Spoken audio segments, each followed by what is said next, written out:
नीता नगरी is sponsored by खाता book. Business हुआ इजी। मैं बाद में दे दूं? देखिए, अब इनका शर्माने का दवा तो कोई है नहीं, लेकिन उधार वापस लाने का फार्मूला है। क्या?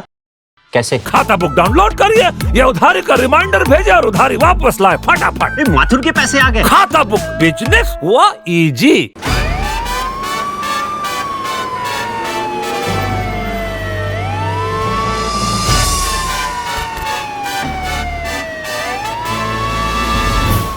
नेता नगरी में अब बात होगी महाराष्ट्र की सियासत की, और इस बातचीत में हमारे साथ जुड़ रहे हैं इंडिया टुडे ग्रुप के एग्जीक्यूटिव एडिटर साहिल जोशी। बहुत बहुत स्वागत है साहिल जी आपका।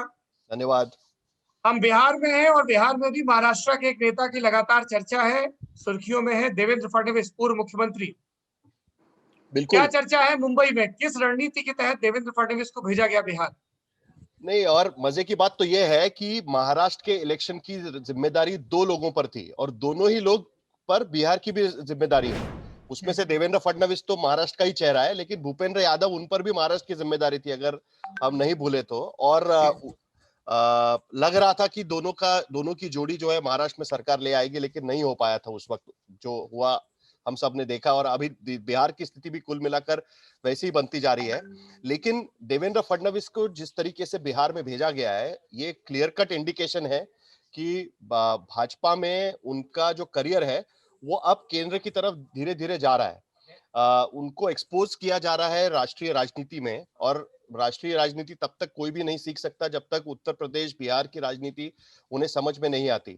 और यही कारण है कि देवेंद्र फडणवीस को भूपेंद्र यादव के साथ में यह रिस्पॉन्सिबिलिटी दी गई है। ये काफी अहम फैसला है, मतलब देवेंद्र फडणवीस की तरफ से अगर देखा जाए तो। लेकिन उनका ध्यान पूरी तरीके से महाराष्ट्र में लगा हुआ है। एक जो छोटा सा रह गया ना उनका, कि मुख्यमंत्री पद चूक गया उनसे, वो अभी भी उनके मन में कहीं ना कहीं दिखता है। जिस तरीके से वो 2 दिन का समय निकालकर महाराष्ट्र में आए, जो बाढ़ वाले इलाके थे वहां पर जाकर आए, महाराष्ट्र सरकार पर आरोप लगाए, लेकिन हुआ ये कि उनका जो पूरी उनकी जो टूर थी इन इलाकों में, और उसके बाद जो प्रेस कॉन्फ्रेंस थी, वो एकनाथ खड़से ने उनका पूरा वो जो उस पर पानी फेर दिया पूरी तरीके से। क्योंकि उसी वक्त एकनाथ खड़से ने ऐलान कर दिया कि वो बीजेपी छोड़ रहे हैं, और वन सिंगल एजेंडा पे वो बीजेपी छोड़ रही है। ये भी उन्होंने ऐलान कर दिया कि सिर्फ देवेंद्र फडणवीस की वजह से वो छोड़ रहे हैं, ये भी एक उन्होंने ऐलान कर दिया। तो अब लग रहा है कि महाराष्ट्र और बिहार की राजनीति एक तरीके से जारी है। कौन किसके साथ जाएगा, जो वहां पर जो टीम है बीजेपी की, वो महाराष्ट्र में टीम थी, वही टीम उनकी बिहार में भी वहां पर दिख रही है। अच्छा, ये आपकी इस बात से तो मैं भी इत्तेफाक रखता हूं कि देवेंद्र फडणवीस का कद बड़ा किया जा रहा है, और इसीलिए उनको वो एक्सपोजर दिया जा रहा है कि किसी भी नेता को who wants to be the claimant of power, आपको यूपी बिहार में अपनी मौजूदगी, और बीजेपी का ये ट्रेनिंग मॉड्यूल है जिसमें वो आपको राज्यों का इंचार्ज बना के भेजते हैं, कभी प्रभारी महासचिव के तौर पर, कभी चुनाव में जिम्मेदारी देके, so that you get familiar with the tough. किस तरह के गिमिक्स है, किस तरह की पॉलिटिक्स है, ये एक चीज है। आपने खड़से का जिक्र कर ही दिया। क्या है मतलब एकनाथ खड़से के छोड़ने की वजह, और उससे पहले जो हमारे दर्शक महाराष्ट्र की राजनीति को बहुत ऊपर ऊपर समझते हैं और दिलचस्पी नहीं लेते, उनको ये बताइए कि क्या था एकनाथ खड़से का वजूद महाराष्ट्र में, भाजपा में, उस पूरी हायरार्की में? देखिए, एकनाथ खड़से ने क्यों छोड़ा उसके बारे में तो एकनाथ खड़से ने खुद स्टेटमेंट दिया हुआ है, और स्पेसिफिकली उन्होंने कहा है कि मुझे पार्टी से कोई नाराजगी नहीं है, मेरी सारी नाराजगी जो है वो देवेंद्र फडणवीस से है। और जब अभी जो स्थिति बनी हुई है उसमें देवेंद्र फडणवीस का जो रुतबा है वो पार्टी में बहुत ज्यादा है। महाराष्ट्र की पूरी पार्टी उनके उनके कब्जे में है, और ऐसी स्थिति में एकनाथ खड़से के लिए कोई स्पेस नहीं बचा है पार्टी में। तो उनके पास कोई चारा नहीं है, बजाय इसके कि 40 साल वो जिस पार्टी के साथ रहे उस पार्टी को वो छोड़ दे। तो ये बात तो उन्होंने खुद साफ कर दी है। लेकिन एकनाथ खड़से की अगर हम बात करें तो एकनाथ खड़से उन नेताओं में से हैं कि उन्होंने बीजेपी या जनसंघ का दामन तब थाम लिया था जब क्योंकि एकनाथ खड़से खुद बहुजन समाज से आते हैं, जो महाराष्ट्र में एक कॉमन टर्म इस्तेमाल किया जाता है, बहुजन समाज। बहुजन समाज यानी वो समाज जो राजनीतिक सत्ता से हमेशा दूर रहा है, जिनको राजनीतिक सत्ता में महाराष्ट्र में खास करके बहुत ज्यादा जगह नहीं मिल पाई, उनके हाथ में कभी वो सत्ता नहीं रही। और बीजेपी ने जब अपनी राजनीति महाराष्ट्र में पांव जमाने के लिए शुरू की, तब उनको ये बात समझ में आ गई कि अगर महाराष्ट्र में उनको पांव जमाना है तो ये समाज के पास पहुंचना चाहिए। दलित समाज की अपनी राजनीति रही है, लेकिन जो बाकी बड़ा समाज है, जो ब्राह्मण और जो मराठा, ये जो डोमिनेटिंग कास्ट है महाराष्ट्र में, आंकड़ों के हिसाब से तो मराठा डोमिनेटिंग है, लेकिन सत्ता के हिसाब से ब्राह्मण्स भी काफी डोमिनेटिंग रहे हैं, आरएसएस के माध्यम से हो या कांग्रेस में भी ब्राह्मण समाज का काफी बड़ा नेतृत्व रहा है। वो धीरे धीरे यशवंतराव चव्हाण के साथ में मराठा समाज के पास चला गया, लेकिन जो बड़ा ओबीसी समाज है उनके पास वो कभी नेतृत्व नहीं जा पाया। तो वो समाज को टैप करने का काम भारतीय जनता पार्टी ने किया था, और उसमें प्रमोद महाजन या उनके जो राजनीतिक गुरु माने जाते हैं, गोपीनाथ मुंडे, एकनाथ खड़से, ये सारे लोगों को आगे बढ़ाया गया। तो प्रमोद महाजन और उनके जो गुरु हैं, उनकी ये राजनीति थी। उन्होंने अलग अलग इलाकों में, जैसे गोपीनाथ मुंडे महाराष्ट्र के मराठवाड़ा इलाके से आते हैं, तो वहां पर गोपीनाथ मुंडे आगे बढ़ रहे थे। एकनाथ खड़से महाराष्ट्र के खानदेश इलाके से आते हैं, यानी उत्तर महाराष्ट्र से आते हैं, तो वहां पर एकनाथ खड़से को आगे बढ़ाया गया। और ध्यान देने की बात यह कि ये दोनों नेता जब आगे बढ़ रहे थे, तब उन इलाकों में कांग्रेस की जड़ें बहुत ज्यादा मजबूत थी। यानी आप समझ सकते हैं कि कितना मुश्किल था उनके लिए वहां पर पार्टी की जड़ें जमाना, पार्टी के लिए काम करना, पार्टी के लिए लोग इकट्ठा करना। और इसीलिए एकनाथ खड़से का जो दर्द निकल कर आता है, वो इसीलिए दर्द निकल कर आता है कि वो पार्टी को तब उन्होंने वहां पर बनाने की कोशिश की। और ग्राम पंचायत के चुनाव से एकनाथ खड़से ने लड़ना शुरू किया था। पहला ग्राम पंचायत का चुनाव एकनाथ खड़से हार गए थे। मतलब यहां तक कि जो स्थिति थी वहां पर, वो आप समझ सकते हैं कि ग्राम पंचायत का चुनाव भी एकनाथ खड़से हार गए थे जब शुरुआत उन्होंने राजनीति में की थी। और वहां से लेकर अब आज की स्थिति है कि उत्तर महाराष्ट्र में भारतीय जनता पार्टी एक बहुत मजबूत स्थिति में है, और कांग्रेस का नामो निशान एक तरीके से उत्तर महाराष्ट्र से मिटता जा रहा है पूरी तरीके से। तो वहां ये एकनाथ खड़से का कद था। जो बहुजन समाज का चेहरा है, वो एकनाथ खड़से को बनाया गया था उत्तर महाराष्ट्र में, और महाराष्ट्र की राजनीति में बीजेपी ने इन चेहरों को आगे लाया था। तो बीजेपी का जो चेहरा था, जो यूपी और बिहार या कहीं भी पूरे भारत में जनसंघ के समय में बीजेपी को, महाराष्ट्र में जिसे कहते हैं कि जिसे ब्राह्मण बनिया पार्टी वहां पर कहते हैं, और यहाँ पर शेठजी भटजी की पार्टी कहते हैं। भटजी यानी ब्राह्मण, शेठजी यानी बनिया, तो उनकी पार्टी मानी जाती थी यहाँ पर। तो वहां पर पहली बार भाजपा ने जो प्रयोग किया, जिसे माधव का प्रयोग कहा जाता है, माधव यानी माँ से माली, ध से धनगर, जो एक समाज है, और वह मतलब बंजारी, जिस समाज से गोपीनाथ मुंडे आते हैं। तो ये ओबीसी समाज का राजनीति थी जो भारतीय जनता पार्टी ने यहाँ पर शुरू की, और इसके मूल में कहीं ना कहीं एकनाथ खड़से थे। और इसीलिए एकनाथ खड़से जैसे लोग भाजपा का बहुजन चेहरा बन के महाराष्ट्र की राजनीति में उभरे थे। तो फिर किनारे क्यों कर दिए गए?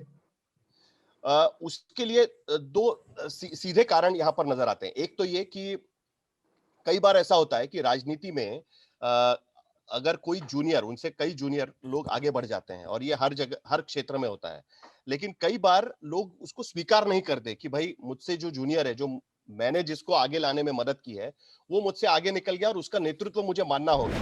हमने केंद्र में भी देखा कि नरेंद्र मोदी का नेतृत्व सामने आया, तब भाजपा के जो कई बड़े चेहरे थे, उनको वो नागवार गुजरा, उनको नहीं लगा कि नरेंद्र मोदी के अंडर वो काम करने के लिए तैयार है, और उनको बाहर बैठना पड़ा उसके वजह से।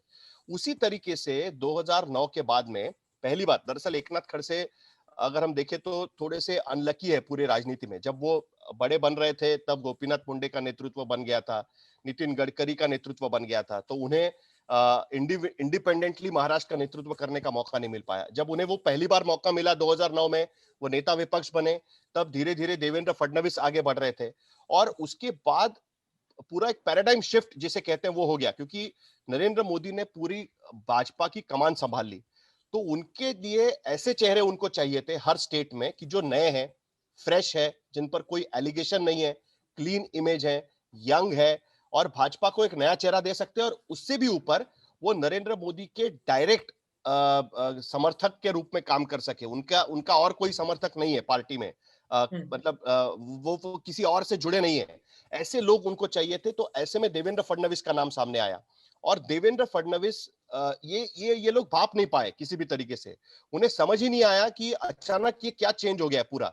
जिन्होंने ये भाप लिया वो राजनीति में सरवाइव हो गए, और एकनाथ खड़से को ये बात समझ में ही नहीं आई कि अब मामला बदल गया है, अब ये महाजन मुंडे की पार्टी नहीं रही, अब यहाँ पर वसंतराव भागवत जो इनके गुरु है, प्रमोद महाजन के गुरु है, उनकी राजनीति नहीं चलेगी, आडवाणी की राजनीति नहीं चलेगी। अब राजनीति पूरी बदल गई है भाजपा के अंदर की भी, वो समझ नहीं पाए और उसके वजह से भले ही उनको एक सीनियर मंत्री के रूप में देवेंद्र फडणवीस की कैबिनेट में जगह मिली थी, लेकिन वो फ्रिक्शन बार बार दिखता था और देवेंद्र फडणवीस को भी समझ में आ गया था, क्योंकि उन्होंने ओपनली मांग भी कर दी थी कि महाराष्ट्र में भाजपा को मुख्यमंत्री पद के लिए बहुजन चेहरा चाहिए। तो ये सीधा चैलेंज था देवेंद्र फडणवीस को, और ये चैलेंज कोई भी राजनीति में देखिए, अगर चैलेंज होता है तो उसको मिटाना पड़ता है। आप ऐसा नहीं कर सकते कि उनको समझा बुझाए कि नहीं नहीं अब मेरे पास मुख्यमंत्री पद है तो आप शांत बैठ जाइए, इस तरीके से होता नहीं है। आपको आपका जो राइवल है उसको एलिमिनेट करना पड़ता है, तभी आप राजनीति में सर्वाइव हो सकते हैं। यह राजनीति का बेसिक नियम है। वही नियम के अनुसार देवेंद्र फडणवीस ने उसका फायदा उठाया। अब एकनाथ खड़से पर आरोप लगे, उसमें से सबसे बड़ा आरोप तो यही था कि मंत्री होने के नाते जो उनके पास कोई काम लेकर आया था, मंत्री के केबिन में बैठकर उसके साथ उन्होंने व्यवहार करने की कोशिश की। अब वो व्यवहार कोई इलीगल नहीं है, लेकिन प्रोप्राइटी का मामला उसमें आगे आ गया और उसमें एकनाथ खड़से फंस गए। अब वो भले ही उस बात को बताने की कोशिश करे कि टेक्निकली उसमें कोई करप्शन नहीं है, लेकिन फिर भी मुद्दा तो मिल गया था देवेंद्र फडणवीस को, उनको इस्तीफा देना पड़ा और उसके बाद उनको समझ में आ गया कि अब उनको एडजस्ट नहीं किया जाएगा। तो ये बात उनको खलती रही कि सत्ता हमारी आ गई, सालों तक मैंने संघर्ष किया और जब सत्ता आ गई तो उसके फल खाने के लिए कोई और ही खड़ा हो गया। ये बात एकनाथ खड़से को कहीं कचोटती रह गई थी और पिछली बार तो उनका टिकट ही काट दिया। हालांकि उनकी बेटी को टिकट दिया गया उनकी ही कॉन्स्टिट्यूंसी से, लेकिन समझ में आ गया था कि उनको हराया जाएगा और उनकी बेटी उन्हीं के कॉन्स्टिट्यूंसी से चुनाव हार गई। तो ये बड़ा इंटरेस्टिंग हो गया। तो उसके बाद उनको समझ में आ गया कि अब पार्टी में उनके लिए कोई जगह नहीं है। पार्टी की नई कार्यकारिणी बनाई गई, उसमें भी एकनाथ खड़से कहीं नहीं थे।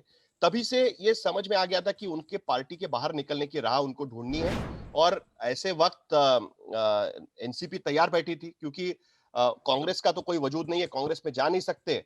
शिवसेना के लोकल कैडर का उनको बहुत ज्यादा विरोध था, क्योंकि पार्टी उन्होंने बनाई थी तब शिवसेना के खिलाफ भी उन्होंने पार्टी बनाई थी, तो जाहिर सी बात है कि उनका भी विरोध था। बची सिर्फ एनसीपी जो सबको संभाल लेती है, और शरद पवार किसी को ना नहीं कहते।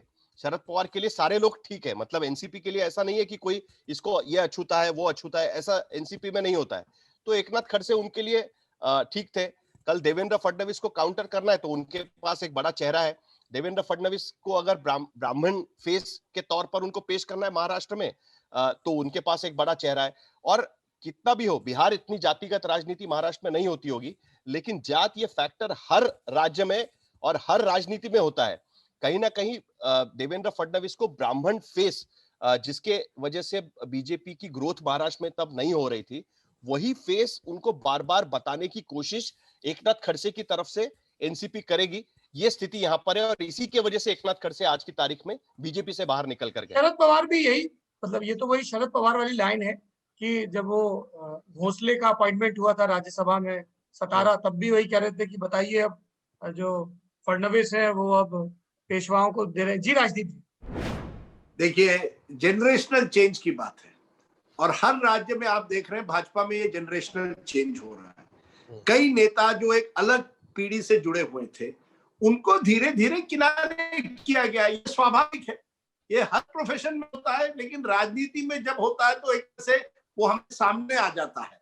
आप गुजरात का उदाहरण दीजिए ना, जब नरेंद्र मोदी जी वहां मुख्यमंत्री बन गए तो एक तरह से एक एंटायर जनरेशन जो थी, काशीराम राणा, सुरेश मेहता, अपने केशुभाई पटेल, वो धीरे धीरे किनारे हो गए, कुछ पार्टी छोड़कर गए। वाघेला जैसे जो थे वो कांग्रेस में शामिल हुए। अब वही महाराष्ट्र में हो रहा है। एक जनरेशन, और मैंने ये देखा था, आपको ये बताएं, जब महाराष्ट्र में जिस बात का जिक्र साहिल ने बड़ी अच्छी तरह से कहा, जिस तरह से महाराष्ट्र में एक बदलाव होने लगा जब प्रमोद महाजन और गोपीनाथ मुंडे ने एक तरह से पार्टी को 90 के दशक में टेक ओवर किया।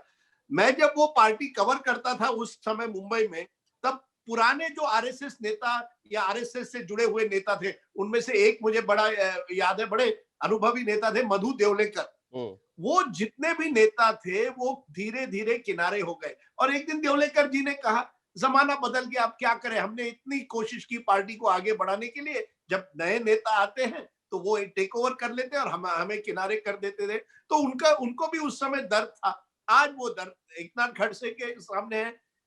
मधु देवलेकर पार्टी उस समय छोड़ना नहीं चाहते थे, एकनाथ खड़से के सामने विकल्प आ गया। शरद पवार एक ऐसे नेता हैं जो तैयार होते हैं, जैसे साहिल ने कहा।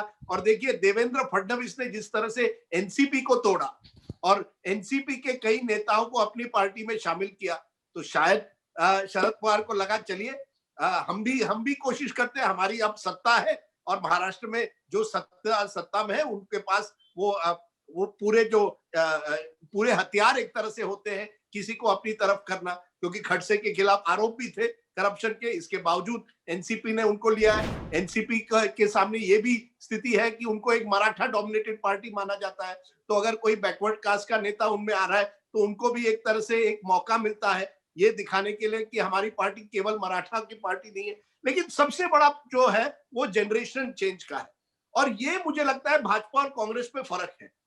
कहीं ना कहीं जिस तरह से पिछले 10 सालों में मोदी जी के टेक ओवर के बाद हर राज्य में आप देख रहे हैं जनरेशनल शिफ्ट हो रही है भाजपा में। अब आप बिहार का से हमने आज शुरुआत की, वहां भी एक तरह से जनरेशनल शिफ्ट हो रहा है। नित्यानंद राय वगैरह जो नए नेता एक तरह से भाजपा के बन रहे हैं, वो कांग्रेस में नजर नहीं आता। कांग्रेस में वही चेहरे होते हैं, भले ही आप ये एक बहुत बड़ा फर्क है भाजपा और कांग्रेस में कि भाजपा में एक जनरेशनल चेंज हो रहा है जिसकी वजह से पुराने नेता खड़से जैसे वो किनारे हो गए, वो विकल्प ढूंढते हैं। कांग्रेस में क्या होता है, वो नेता वहीं के वहीं रह जाते हैं, उनके लिए कोई फर्क नहीं, पार्टी ऊपर आए नीचे आए, नो डिफरेंस। फडणवीस के आने से बहुत फर्क हुआ। वन लास्ट पॉइंट, फडणवीस का आपको मानना पड़ेगा, फडणवीस ने अपनी एक छवि बना ली है। आज भी अगर मुझे लगता है आप पोल करें महाराष्ट्र में, फडणवीस वॉज सीन चुनाव के टाइम पे, कम से कम 2019 के चुनाव में जब भी पोल होते थे, Fadnavis was seen by then as नेता नंबर 1।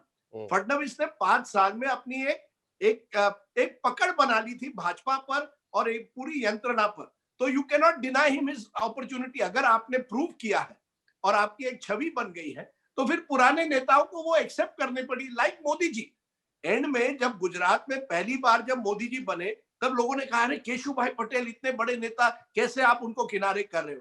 5 साल के बाद तय हो गया कि मोदी जी इज नाउ नेता number 1 and Keshu bhai and all were push to the corner.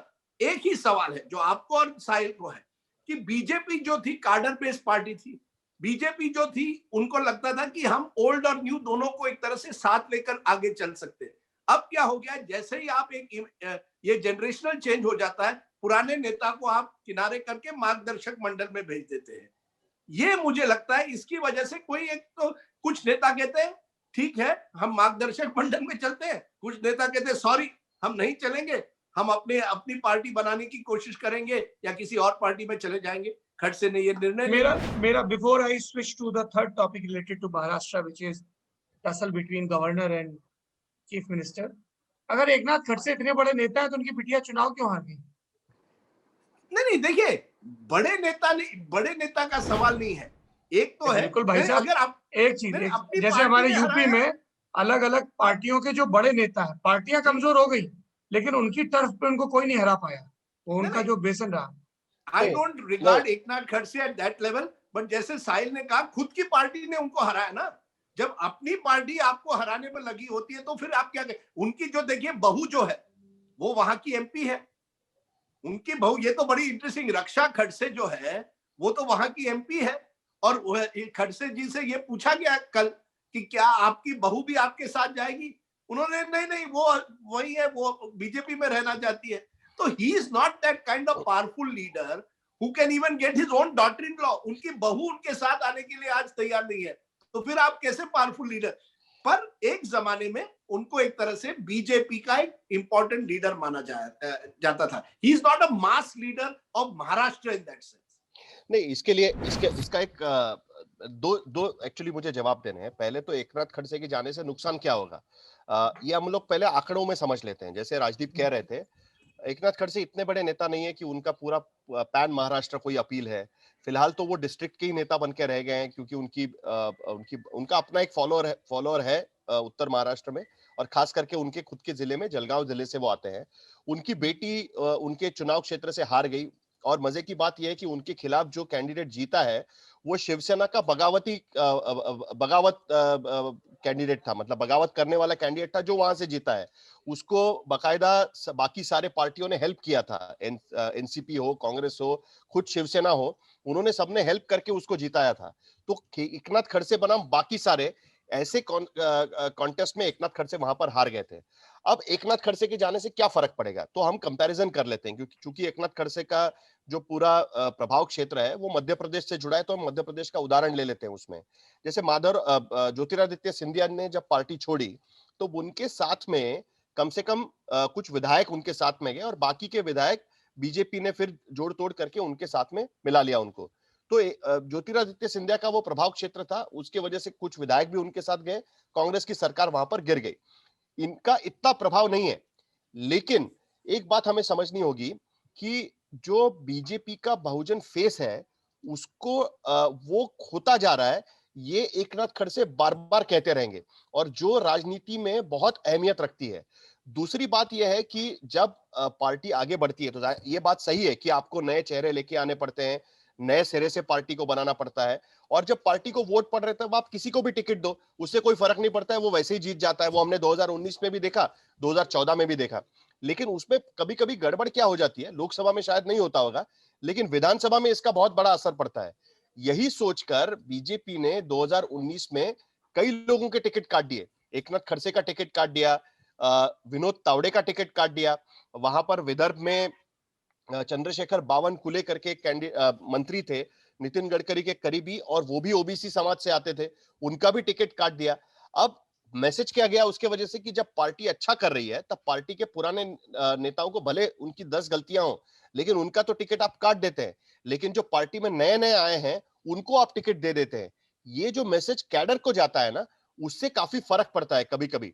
और उसका जो अलेक्जेंडर की कहानी थी ना, कि जब वो मिलने गया किसी साधु को, तो उसने पूछा कि क्या मैं भारत जीत पाऊंगा, तो उसने उनके सामने कपड़ा फेंका और बोला कि इस पर बैठ, तो वो एक तरफ सीधा करते थे तो दूसरी तरफ से कपड़ा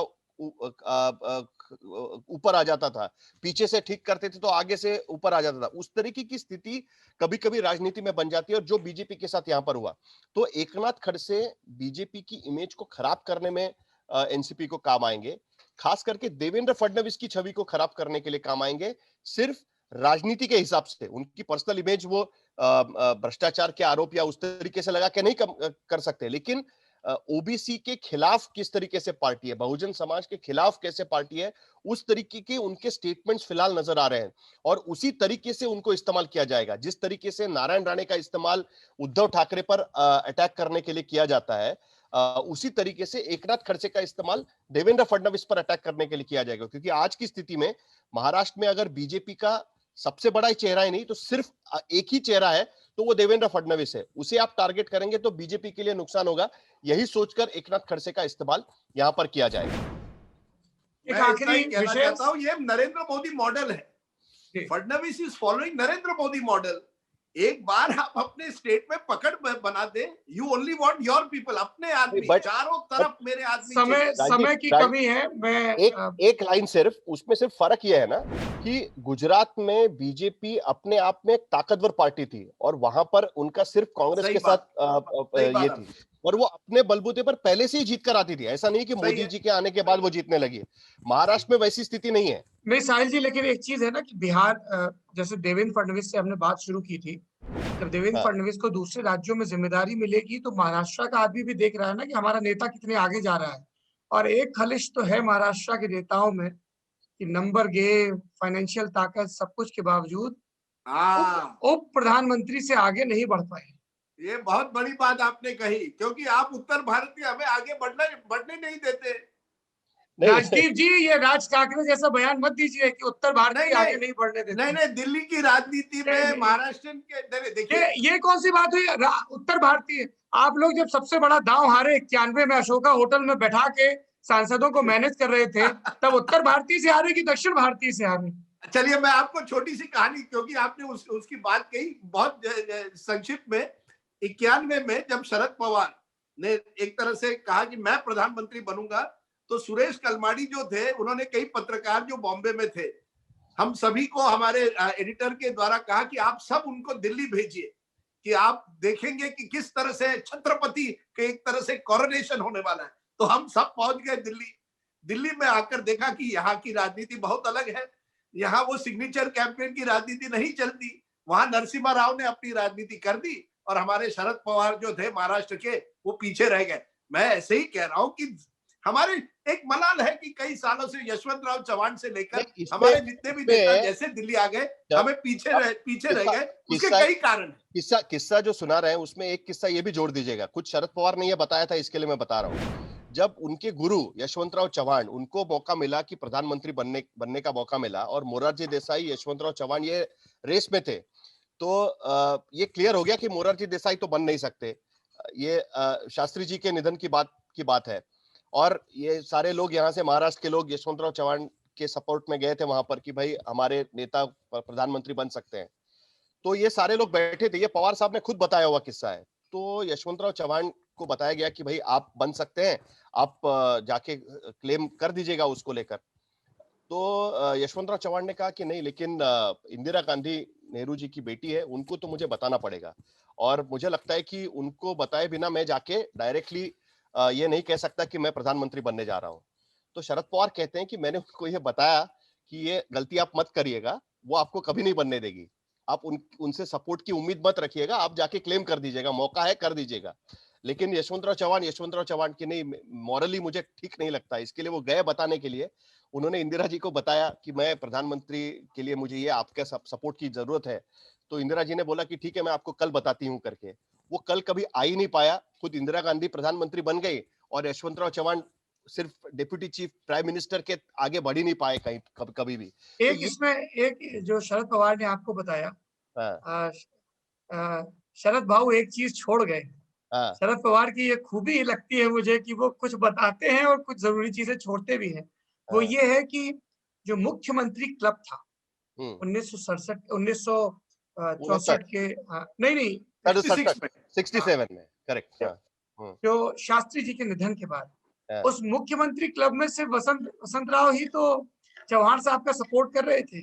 बाकी डीपी मिश्रा के नेतृत्व में 6 मुख्यमंत्री तो आईबी मिनिस्टर यानी कि इंदिरा गांधी के पीछे खड़े थे और कुछ ही दिनों में ये संख्या बढ़ के 13-14 हो गई थी। और अतुल्य घोष जो कोषाध्यक्ष थे और राष्ट्रीय अध्यक्ष बनना चाहते थे और कामराज का नाम आगे बढ़ा रहे थे, उनको भी कन्वे कर दिया गया था कि मीटिंग में सौरभ भाई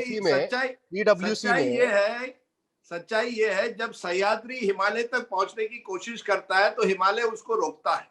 ये कई सालों से हमारी एक तरह से व्यथा कही है जो भी है, लेकिन मुझे लगता है कि हम इसमें ना जाए कि वो महाराष्ट्र से। मैं इतना ही कहना चाहता हूँ, देखिए कल तक कौन कह सकता था देवेंद्र फडणवीस में वो राजनीतिक संभावनाएं हैं कि वो सिर्फ महाराष्ट्र के नेता ना रहे, युवा हैं, साफ छवि है, भाषा और उन सब चीजों में है, तो एक भविष्य उज्जवल है।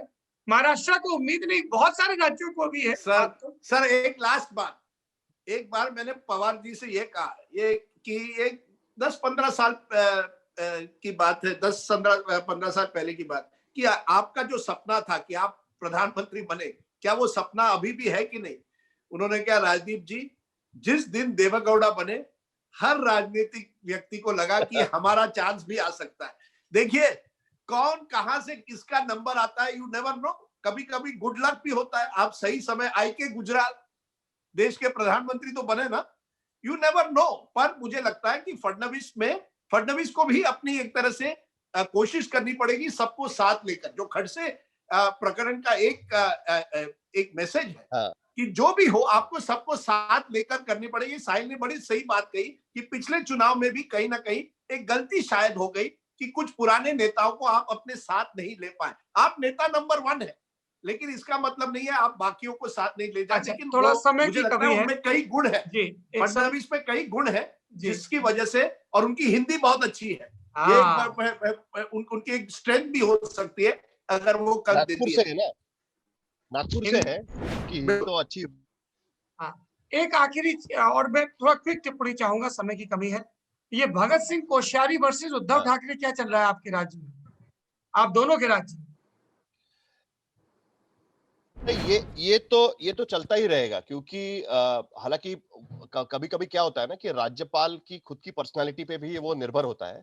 लेकिन मुझे लगता है कि भगत सिंह कोश्यारी के जगह पे दूसरा भी कोई अगर राज्यपाल आता तब भी यही होता, हालांकि थोड़ा सा ज्यादा हो रहा है, क्योंकि जो शब्दों का इस्तेमाल भगत सिंह कोश्यारी ने अपने पत्र में किया, क्योंकि फ्रिक्शन तो होता है, मुद्दों पर फ्रिक्शन होता है, कि जैसे महाराष्ट्र सरकार को चाहिए था कि जो राज्यपाल नियुक्त विधान परिषद के विधायक बनते हैं उसमें उद्धव ठाकरे की नियुक्ति की जाए, जिसके लिए वो तैयार नहीं थे भगत सिंह कोश्यारी।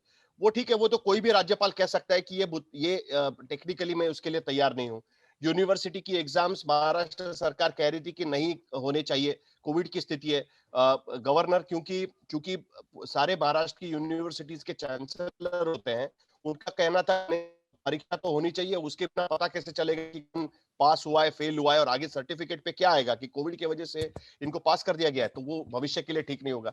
तो ये मुद्दों पर तो चलता है, लेकिन सबसे बड़ी दिक्कत तब हुई जब उन्होंने एक पर्सनल अटैक किया उनके खिलाफ, और एक पर्सनल टिप्पणी की उद्धव ठाकरे के बारे में। वो मुख्यमंत्री को लेकर टिप्पणी नहीं थी, वो एक पर्सनल टिप्पणी थी उद्धव ठाकरे शिवसेना नेता के रूप में, शिवसेना के अध्यक्ष के रूप में, कि आप हिंदुत्ववादी अपने आप को कहते हैं और आप मंदिर नहीं खोलते। हालांकि दोनों चीजों का कोई लेना देना है नहीं, सारे जो धार्मिक स्थल है वो पूरे महाराष्ट्र में बंद है, लेकिन ये जो पर्सनल टिप्पणी थी उसके वजह से ये संघर्ष और भी तेज हो गया, और जो उनके आपसी रिश्ते थे उसमें भी कहीं ना कहीं खटास आ गई। आमतौर पर राजनीतिक पार्टी के नेता समझते हैं कि हर किसी पर दबाव होता है, हर कोई अपनी अपनी पार्टी के राजनीति की तरह काम करता है, और राज्यपाल का पद ना अभी अराजनीतिक है और ना इससे पहले कभी था।